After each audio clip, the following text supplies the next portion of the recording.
좋으신 하나님이 주시는 은총과 또 평화가 이 오후 시간에 여러분들과 함께 하시기를 빕니다. 지난 주일 오후 시간에 이어 오늘도 하나님의 성품에 대한 이야기를 좀 더 하겠습니다. 우리는 내년 한 해 동안 하나님의 성품을 닮은 삶을 살기를 결단하고 있습니다. 말이 삶이 되고 또 삶이 실천이 되어서 철저하게 믿는 대로 사는 것을 실험하려고 합니다. 말 그대로 우리의 삶 전체가 영적인 임상 실험이 되는 것이라 할 수 있습니다. 저는 내년 안에 담고 싶은 하나님의 성품을 신실함으로 정했습니다. 신명기 7장 9절입니다. 그런즉 너는 알라 오직 내 하나님 여호와는 하나님이시요 신실하신 하나님이시라. 신실하신 하나님은 저를 향한 마음과 사랑을 한 번도 바꾸신 적이 없었습니다. 약속하신 바는 이행하셨고 기도에는 응답하셨으며 어떠한 상황 속에서도 늘 함께해 주셨습니다. 하나님의 신실함에는 늘 문제가 없었습니다. 문제는 내가 그런 하나님 앞에서 신실했느냐입니다. 왕들의 이야기를 읽어가면서 초반과 다르게 변하고 타락한 왕들을 만날 때마다 마치 나의 모습을 보는 것처럼 뜨끔하고 괴로웠습니다. 언제나 어디서나 하나님을 사랑했고 또 경외했다 자신 있게 말할 수 없기 때문입니다. 처음 믿었을 때, 처음 사명을 받았을 때, 그래서 목사가 되었을 때의 마음과 지금의 마음이 같거나 더 낫다고 결코 말할 수도 없습니다. 반성과 성찰과 회개하는 것에 그치지 않고 저도 내년 안에는 하나님을 닮아 신실한 삶을 살고 또 사역을 감당할 수 있기를 소망하며 기도하고 있습니다. 저에게는 이 신실함을 보여야 할 대상이 하나님 말고 또 있습니다. 교우들인데요. 잠언 27장 23절입니다. 내 양떼의 형편을 부지런히 살피며 내 소떼에게 마음을 두라.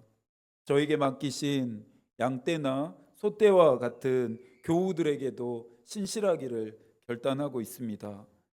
임마누엘 칸트는 너 자신과 다른 모든 사람의 인격을 언제나 동시에 목적으로 대우하도록 행위하라고 말했습니다. 예수께서는 너의 이웃을 너 자신과 같이 사랑하라고도 말씀하셨죠. 교우들을 제가 이루고 싶은 목회의 수단과 도구로 생각하지 않습니다. 웨슬리의 말과 같이 하나님의 나라를 향해 가는 길에서 만난 친구, 동역자로 여기면서 기도할 때마다 여러분의 함께 있음에도 감사하고 있습니다. 목회의 반은 제가 짓고 나머지 반은 교우들의 기도와 수고와 헌신의 결과임을 잘 알기 때문입니다.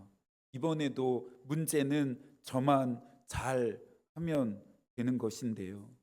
이번 한 해 동안 부지런히 또 열심히 교우들의 영적인 상태와 일상을 살피고 돌보았다 자신 있게 말할 수는 없기 때문입니다. 내년 한 해는 변하지 않는 하나님의 마음과 그 사랑으로 교우들을 대할 수 있기를 위해서도 기도하고 있습니다. 올바른 길을 여러분들이 갈 수 있도록 잘 가르치고 힘들고 어려울 때마다 여러분들에게 디딜 땅이 되어주고 기댈 곳이 되어주기 위해 애쓰고 노력하겠습니다. 모든 기도와 설교와 권면의 대상이 먼저는 나인 것을 잊지 않고 행함으로 가르치고 도전할 수 있도록 또 노력하겠습니다. 오늘의 시에서 히브리 시인은 하나님의 성품을 노래합니다. 모든 죄악을 사하시며 모든 병을 고치시며 파멸에서 속량하시고 인자와 긍휼로 관을 씌우시며 내 소원을 들어주시고 영혼을 새롭게 하신다는 것입니다. 특별히 13절과 14절이 큰 위로와 희망이 되는데요. 한 번 더 함께 읽어 볼까요? 아버지가 자식을 긍휼히 여김같이 여호와께서는 자기를 경외하는 자를 긍휼히 여기시나니 이는 그가 우리의 체질을 아시며 우리가 단지 먼지뿐임을 기억하심이로다. 하나님이 어떤 분이신지, 우리를 향한 사랑이 어떠한지를 깨닫게 합니다. 사랑하는 여러분, 하나님이 저에게만 하나님 되어 주셨습니까? 저에게만 이 사랑을 베풀어 주셨을까요? 아닙니다. 아니시죠. 여러분에게도 하나님 되시지 않은 적이 없으시고 사랑을 또 베푸시지 않은 적이 없습니다. 지나가는 한 해를 돌아보십시오. 함께 걸으신 그분의 발자국도 발견하게 될 것입니다. 오늘 2절에서 히브리 시인이 말합니다. 내 영혼아 여호와를 송축하며 그의 모든 은택을 잊지 말지어다. 22절 여호와의 지으심을 받고 그가 다스리시는 모든 곳에 있는 너희여 여호와를 송축하라. 내 영혼아 여호와를 송축하라. 모든 것이 하나님의 은혜다 말하는 자들, 고백하는 자들, 노래하는 자들의 마음이라 할 수 있습니다. 하나님이 주시지 않고 허락하지 않으시면 아무것도 받을 수 없고 누릴 수 없음을 인정하는 것이 믿음입니다. 이번에는 여러분의 차례입니다. 새롭게 허락되어지는 한 해를 어떤 마음으로 살아낼지 결단하셨습니까? 배우실 하나님의 성품, 삶으로 살아내고 싶은 하나님의 성품도 정하셨나요? 이맘때 하게 되는 형식적인 일련의 과정이 아니라 여러분의 삶의 목표와 방식을 조정하고 조율하는 시간이 되기를 소망합니다. 바울은 고린도후서 13장 5절에서 말합니다. 너희가 믿음 안에 있는가 너희 자신을 시험하고 너희 자신을 입증하라. 하나님 앞에서 여러분 자신을 시험하고 입증할 준비를 마치셔야 합니다. 결단이 공허한 메아리가 되게 하고 믿음과 삶의 괴리를 더 커지게 하며 명목상의 그리스도인으로 살게 하도록 또 여러분을 견실하지 못하게 밀려나게 하고 흔드는 세상의 마귀의 미혹과 유혹은 광풍처럼 몰아 닥칠 것입니다. 우리가 결단하는 하나님의 성품을 닮은 삶은 평지와 같은 안정된 상황이 아니라 바로 이와 같은 상황에서 살아내야 하는 삶입니다. 안일하고 나태하고 게으르고 무딘 마음으로는 늘 패배할 수밖에 없습니다. 하나님의 성품을 닮은 삶은 우리를 넘어뜨리려고 하는 세상과 마귀의 미혹과 유혹으로부터 오직 예수 그리스도와 십자가를 바라봄으로 이기게 합니다. 시편 121편 1절과 2절입니다. 내가 산을 향하여 눈을 들리라. 나의 도움이 어디서 올까? 나의 도움은 천지를 지으신 여호와에게서로다. 교만한 아마샤는 하나님의 심판을 받았습니다.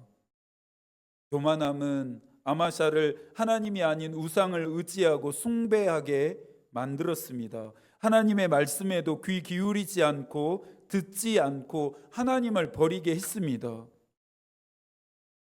하나님보다 다른 것을 의지하고 사랑한다면 세상과 사람들의 말은 예민하게 반응하면서 하나님의 말씀에는 귀 기울이지도 않고 하나님의 말씀대로 살고 있지 않다면 나도 교만한 사람입니다.